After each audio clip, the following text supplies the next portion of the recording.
दस दिसि दाह होन अति लागा, भयो परम बिनु रवि उपरागा।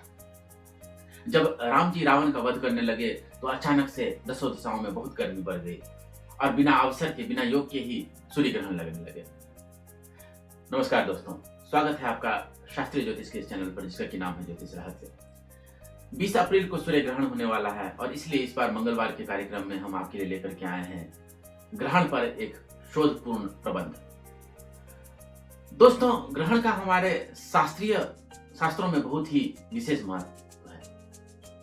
अभी मैंने आपको रामायण से एक पंक्ति सुनाई, महाभारत में भी सूर्य ग्रहण का उल्लेख है। आप जानते हैं कि जयद्रथ के लिए अर्जुन ने प्रतिज्ञा कर ली थी कि अगले दिन सूर्यास्त तक मैं उसका वध कर दूंगा। इस प्रतिज्ञा को सत्य करने के लिए श्री कृष्ण ने सूर्य ग्रहण लगवा दिया ताकि जयद्रथ का वध हो सके। तो महाभारत में भी सूर्य ग्रहण का उल्लेख आता है। दोस्तों, इस अवसर पर क्या करें और क्या नहीं करें, वैसे तो आपने इस विषय पर बहुत सारे वीडियो देखे होंगे और बहुत सारे चर्चाएं सुनी होंगी, लेकिन दुर्भाग्य है कि किसी ने भी किसी भी बातों के लिए शास्त्र प्रमाण उपस्थित नहीं किए। ये तो बहुत पुरानी घटना है, हजारों साल से होते आ रहा है, तो इस विषय में बहुत सारी जानकारियां लोगों को पहले से उपलब्ध है, लेकिन इस विषय में शास्त्र प्रमाण किसी ने भी उपस्थित नहीं किया। तो आज हम लोग शास्त्रों के आधार पर समझने का कोशिश करेंगे कि इस समय क्या करना चाहिए और ग्रहण के अवसर पर क्या नहीं करना चाहिए। और क्या नहीं करना चाहिए वो तो एक ऐसी विचित्र बात है जो आपने कभी नहीं सुनी होगी। ये मैं स्कंद पुराण के आधार पर लाया हूँ और इसीलिए इस वीडियो को अंत तक जरूर देखें। तो पहले हम लोग चर्चा करते हैं कि क्या करना चाहिए। तो ग्रहण के अवसर पर क्या करें? दान करें। दोस्तों, ये आप स्क्रीन पर पराशर स्मृति देख पा रहे होंगे। पराशर स्मृति बहुत छोटी सी स्मृति है, इसमें 12 अध्याय हैं और 12वें अध्याय में दान के विषय में बहुत कुछ कहा गया है। तो आप देख पा रहे होंगे स्क्रीन पे, इन श्लोकों में ये कहा गया है कि ग्रहण दान प्रायः रात को नहीं करना चाहिए, लेकिन कुछ विशेष अवसरों पर, विवाह के समय, यज्ञ के समय में और ग्रहण के समय में रात में भी दान कर सकते हैं। तो अगर आपको दिन में मौका नहीं मिल पाया, आप कार्य से व्यस्त रहे, तो रात में भी आकर के आप दान कर सकते हैं। दान भी शास्त्रों में, हमारे शास्त्रों में बहुत प्रकार के कहे हैं। गीता के 17वें अध्याय में 20वें से लेकर 22वें श्लोक तक इस विषय में बहुत सारी बातें कही गई है कि सात्विक दान किसे कहते हैं, जो धर्म समझ करके, मेरा ये कर्तव्य है ऐसा समझ के जो दान दिया जाता है उसे सात्विक दान कहते हैं।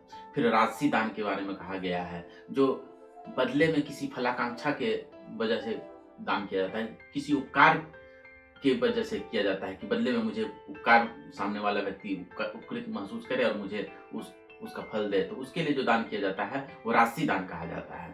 और तामसी दान भी कहा गया है। आदेश काले या दानम पात्रेभ्यश्च दीयते असत्कृतम अवज्ञातम तत्ताम समुदायतम। गीता 17वें अध्याय का 22वां श्लोक। इस श्लोक में ये कहा गया है कि अपमान पूर्वक जो दान किया जाता है और ऐसे व्यक्तियों को गलत समय में, गलत परिस्थिति में, गलत काल में जो दान दिया जाता है वो तामसी दान कहा जाता है। दोस्तों, गीता पर बहुत सारी टीकाएं हैं और इस पर एक तत्व विवेचनी नाम की टीका आती है गीता प्रेस से, जिसे जयदेव गोविंद जी ने लिखा है। मैंने गीता पे दर्जनों भाष्य पढ़े हैं, कभी मौका मिला तो किसी अन्य चैनल के माध्यम से अधिक विस्तार में कहूंगा। अभी संक्षेप में ये बता देता हूँ कि श्लोक में क्या कहा गया है कि अपमान पूर्वक दान क्या होता है। उन्होंने लिखा है कि 5 बातें सुनाकर दोबारा नहीं आने की कड़ी चेतावनी देकर अथवा अपमान पूर्वक दिल्लगी उड़ाकर जो दान दिया जाता है वो तामसी दान कहलाता है। आदेश काले मतलब ये भी टीका में लिखा गया है, तत्व विवेचनी टीका में, कि आप अगर किसी ऐसे व्यक्ति को दान दे देते हैं, जैसे मान लीजिए गौ दान कर दिया आपने किसी को और उसके धर्म में ये लिखा हुआ है कि गाय को तो खा जाना चाहिए, तो आपको गौ दान का वैसा फल नहीं मिल पाएगा। ये तामसी दान कहा जाता है। शास्त्रों में इसकी आज्ञा नहीं दी गई है। तो ये सब बातें अगर आप कर पाए तो बहुत अच्छी बात है, लेकिन तुलसीदास जी ने इस विषय को बहुत ही सरल बना दिया है। रामचरितमानस के उत्तरकांड में उन्होंने कहा है कि प्रगट 4 पद धर्म के, कलिमह एक प्रधान, जेने केन विधि दिन्हे दान करई कल्याण। धर्म के 4 अंग है, सत्य, तप, दया और दान। सतयुग में तो चारों चरण रहते हैं, लेकिन त्रेता में सत्य का नाश हो जाता है, केवल 3 चरण रह पाते हैं। द्वापर में केवल 2 चरण रह पाते हैं और कलयुग में तो केवल 1 ही चरण रह पाता है। कई लोग मुझसे ये सवाल पूछते हैं कि पहले तो द्वापर 2 होना चाहिए फिर त्रेता आना चाहिए ना। नहीं, उसके पीछे भी रहस्य यही है कि त्रेता में धर्म के 3 चरण रहते हैं, इसीलिए उसे त्रेता युग कहते हैं। द्वापर में केवल 2 चरण रहते हैं, इसीलिए उसे द्वापर युग कहते हैं। तो कलयुग में तो आप कैसे भी दान करें, उसका अच्छा ही फल तुलसीदास जी का। दोस्तों, अब आप सावधान हो जाए, क्योंकि अब जो मैं विषय कहने जा रहा हूँ वो आपने पहले कभी नहीं सुनी। ये विषय मैंने लिया है स्कंद पुराण से। दोस्तों, स्कंद पुराण जो है 10 वॉल्यूम में आती है, चौखंबा से आप वहां ऊपर देख पा रहे होंगे। ये 18 पुराण में सबसे बड़ा, बृहद कलेवर का पुराण है, सबसे बड़ा है और इसीलिए ये बहुत ही दुर्लभ है और लोगों के पास इतना समय हो पाना कि इतने बड़े ग्रंथ का अध्ययन कर पाए बहुत ही मुश्किल है। इसीलिए ये जो विषय मैं जो आपसे कहने जा रहा हूँ, वो आपने पहले ना कभी सुनी होगी, ना इंटरनेट पे कहीं और ये उपलब्ध है। देखिए, ये 10 वॉल्यूम में स्कंद पुराण आती है। इसके 9वें वॉल्यूम में जो है प्रभास खंड आता है। प्रभास खंड के 207वें अध्याय में ये श्लोक आते हैं जो आप स्क्रीन पे देख पा रहे हो। इसमें कहा गया है कि अमावस्या के दिन अगर आप किसी और के यहाँ भोजन करते हैं, तो आपके 1 महीने का पुण्य उस सामने वाले व्यक्ति को मिल जाता है। ठीक है? और विषुव काल मतलब होता है जब सूर्य जो है गोचरवश मेष राशि में आ जाए या तुला राशि में आ जाए।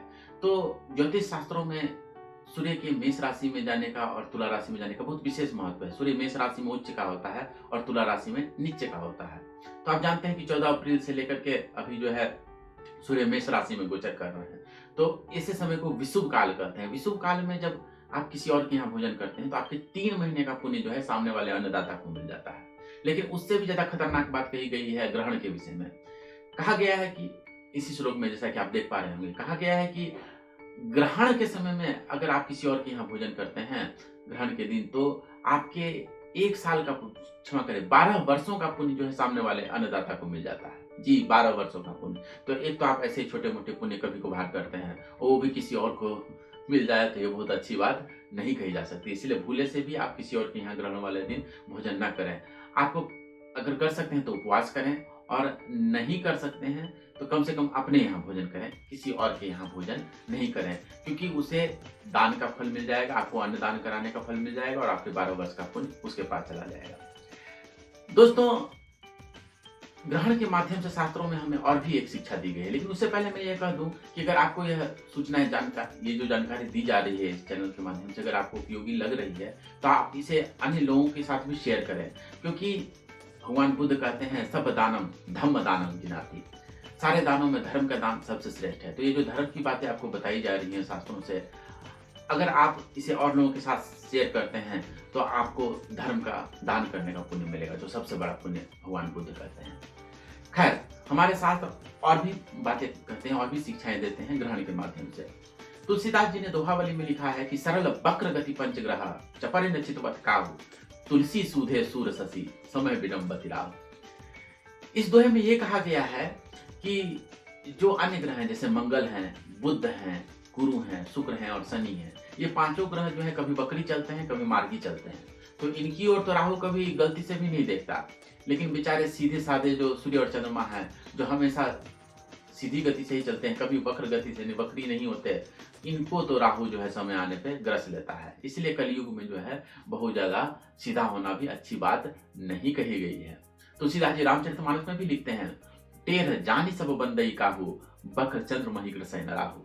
अर्थात कई बार टेढ़ा होना जरूरी होता है, उसी व्यक्ति की लोग जो है पूजा करते हैं, उसी ऐसे ही व्यक्ति को आदर करते हैं। टेढ़े चंद्रमा को जो है राहु नहीं ग्रसता। आप जानते हैं कि पूर्णिमा के चंद्र को ही राहु ग्रसता है।